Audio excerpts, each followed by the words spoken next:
I've got my peanut that we talked about.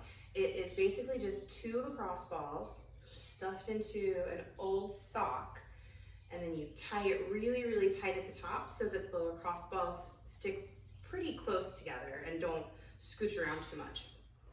I will warn you, what you're gonna be doing with these is going to, I don't wanna say hurt, but it's gonna hurt. I'm just gonna be honest, it's gonna hurt. So go ahead and have a mat or carpet or something lay down on the floor, because you're gonna lay down on belly.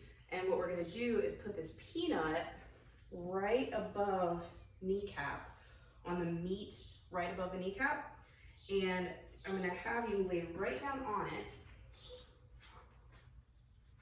Be gentle with yourself. And you might have to support yourself a little bit, kind of like a plank, but I'm using my left leg. I've got the peanut on my right knee right now, or right above my right knee. But left leg, I'm kind of like splayed out a little bit to the side to kind of support myself.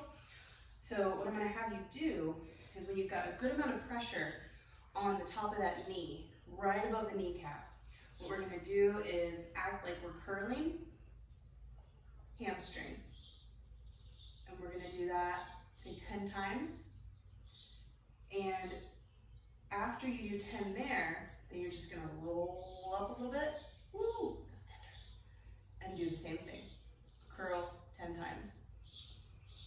And I want you to do this on both sides and notice if there's a difference from left to right in how tender the muscle is, and if there's pain. If it hurts like real pain, stop and let me know.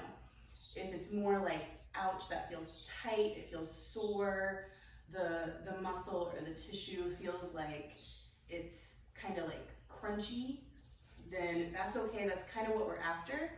Think about this as like a self-massage. So what I'm gonna have you do is go all the way up in little bitty increments and do 10 curls at each increment until you get up to right about the hip. And for everybody, it's gonna be a little bit different where they find that tender spot.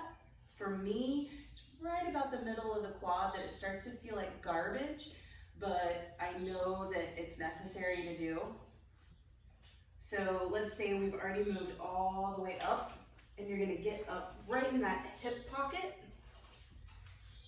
And when you're in that hip pocket, what I'm gonna have you do, instead of the curls, is kind of go out a little bit to the side. If you can see my foot, all I'm doing is kind of like moving side to side.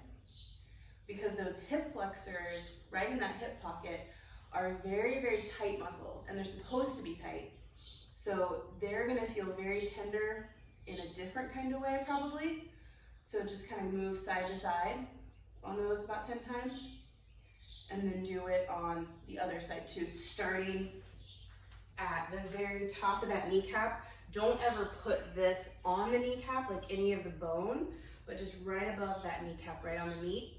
So we'll go in small increments all the way up to hip, and just do 10 curls until you get to that hip, and then you'll go side to side 10 times, and then repeat it on the other side.